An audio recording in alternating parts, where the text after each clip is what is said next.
Welcome to the Fantasy Football Endgame with your hosts, Pierre Camus and Chris Mangano. What's up, everybody? Welcome to the Fantasy Football Endgame. I'm your host, Chris Mangano. And I know by now you've probably seen the brutal injury to quarterback Dak Prescott yesterday. Tough to watch, tough to see. If you haven't seen it, I don't recommend you go see it. It's pretty gruesome. So today we're going to talk about, unfortunately, you got to move on. The Cowboys have to move on. Everybody's got to move on. And it's just a part of it. And we got to move on and figure out what we're going to do in fantasy. So I'm going to break down, the ramifications of this, what you can do if you have Dak, how it affects the Cowboys skill position players, and how you could view this moving on. But before we get into that, if you're new here or if you haven't yet, hit that subscribe button, click that bell notification. We're here every day bringing you content to help you win and dominate your fantasy leagues. We go live Sunday mornings. We give you waiver wire. We give you start sits, players you should be panicking on. We got you covered every way you need. So hit that subscribe button to get more content just like this. So let's jump into it. Obviously losing Dak Prescott is a big blow. He was the overall QB1 coming into week 5. Wasn't having a great game through the air, but he caught a touchdown pass, which is probably bigger than him throwing a touchdown pass points wise. But then he had that devastating injury, likely going to be out for the season. It looks like some kind of fracture or break in his ankle. Did not look good. He had surgery last night. I think everything went well, but probably done for the season, definitely for the fantasy season. So you're going to need to look at backup plans. Now, let's talk about what you do if you have Dak Prescott. Obviously, he's been carrying your team week in, week out. He's going to be gone now. I really like Andy Dalton as a pickup for anybody who has Dak Prescott. We've seen Andy Dalton put up QB1 seasons. We've seen Andy Dalton put up big numbers. And this is without a doubt the best offense he'll ever have played in. I mean, he had A.J. Green for many years, but he didn't have much outside of A.J. Green. He's got Amari Cooper. He's got CeeDeeLamb. He's got Michael Gallup. He's got Zeke in the backfield. He's got an adequate tight end in Dalton Schultz. Like, this is going to be the best offense Andy Dalton has ever played in. This is why the Cowboys brought him in, just in case something like this happened.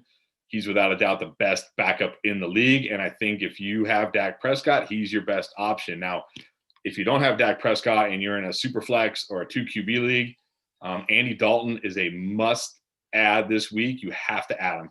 I mean, everybody's going to be trying to add him, but he's priority number 1 to get this week on the waiver wire. If you're in a 1 QB league and you're struggling at QB, you're not happy with your QB, you're trying to stream every week, I think Andy Dalton is a great option for you there as well. Now, let's move on to the Cowboys skill position players. Let's start with Zeke, because I think I don't think it's really impacts Zeke too much. He's probably, with Cook now with a groin injury, CMC out for I don't know how much longer, Saquon Barkley out. He's probably the overall fantasy running back 1 at this point.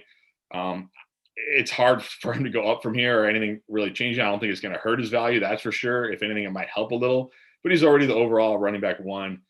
If you got Zeke, you're fine. I don't think it's going to be too big of a hit to Zeke. You should feel good about that. Now let's look at the receivers. Now, it's a small sample size because Andy Dalton only came in and threw 11 passes yesterday, so we don't have a lot of information as far as, does he prefer one guy or the other? And the other thing is, so out of his 11 passes, he targeted Tony Pollard twice, the running back. Zeke's backup. He targeted him twice. I think that was I'm not worried about that. I think Zeke will still get plenty of looks.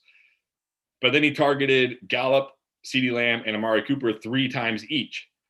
So, yeah, it wasn't like he was just looking for one guy, and I think that's going to be the case. Now, I think who this helps the most is Michael Gallup, and I'll explain why. Amari Cooper, completely fine. He's an every week must start. I don't think that changes with Andy Dalton. Andy Dalton, the best backup QB in the league. He could start for many teams right now. I know he could start for my Washington football team, that's for sure. So you can feel good about Cooper. CeeDeeLamb, I think you can still feel pretty good about. Again, he was targeted 3 times, but CeeDeeLamb was already like an every week must start. Nothing really changing there. But here's why I think it really helps Michael Gallup.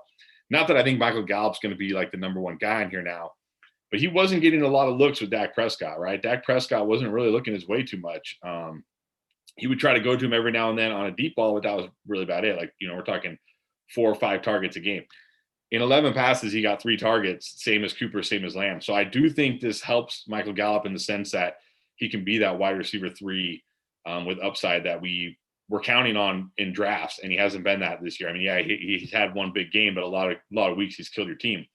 Probably been on your bench. So I do think this helps Michael Gallup. Now, I'm not ready to roll him out this week just yet because, again, you got to understand, Andy Dalton hadn't been practicing with the starters, right? He was thrust into this role. He's going to have a full week now to practice with the starters. So this could change come Sunday, right? He could just zero in on Amari Cooper. He could completely forget about CeeDeeLamb. He could, only throw to Michael Gallup. We don't know. He could just dump it off to Zeke 20 times. We're not sure. Now, the one guy I am really nervous about now is Dalton Schultz, who was a great tight end waiver pickup. He was a great tight end streamer. If you grabbed him off waivers after week 1 or week 2, you've probably been playing him every week and feeling pretty good, although you didn't feel good yesterday. But Andy Dalton didn't target him one time. He didn't target the tight ends at all. Now, again, it's only 11 passes, so it's a small sample size, but he wasn't really looking for the tight end at all. So I'm a little nervous for Dalton Schultz.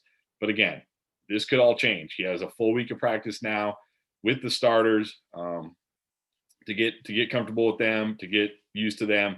So this may change. Again, just to recap, Andy Dalton, great pickup if you have Dak Prescott in a single QB league, or if you're struggling at QB in a single QB league, I think he's a guy you can grab and start every single week. If you're in a super flex or 2 QB, he's an absolute must add. Absolute must add. You got to grab him. I mean, I know everybody's going to be trying to grab him. Absolute must add. Zeke, fine. Overall running back 1 right now with Cook possibly out for a while. No idea when CMC's coming back. Saquon out for the year. Overall running back 1. I mean, maybe Kamara has an argument there, but he's 1 or 2. So you're fine there with Zeke. Nothing changes there. Cooper, fine. Every week start. Still got to start Lamb next week and hope for the best. I do like Gallup's outlook going forward, but not ready to start him just yet. And Dalton Schultz, I'm a little nervous about. I wouldn't quite bench him just yet. But if next week he's only gets a couple targets or something and it doesn't look like Dalton's looking for him, he may be back to the waiver wire. So we'll see. So anyways, guys, there you go. Just want to give you a quick reaction on that, help you game plan for the week ahead and for what to do to obviously help you win, because that's what we're here for, to help you win. And, when you win, you have more fun, right? So let's all have more fun. So again, if you have any comments about anything or questions about anything, post them in the comments below. I'll get to those. If you enjoyed the video, please hit that thumbs up button. It helps us reach more people. And as always, if you haven't yet, hit the subscribe, click that bell notification. We bring you content every single day. You don't want to miss it. You want to get notified. Appreciate it, guys. Appreciate you tuning in, and I'll see you next time.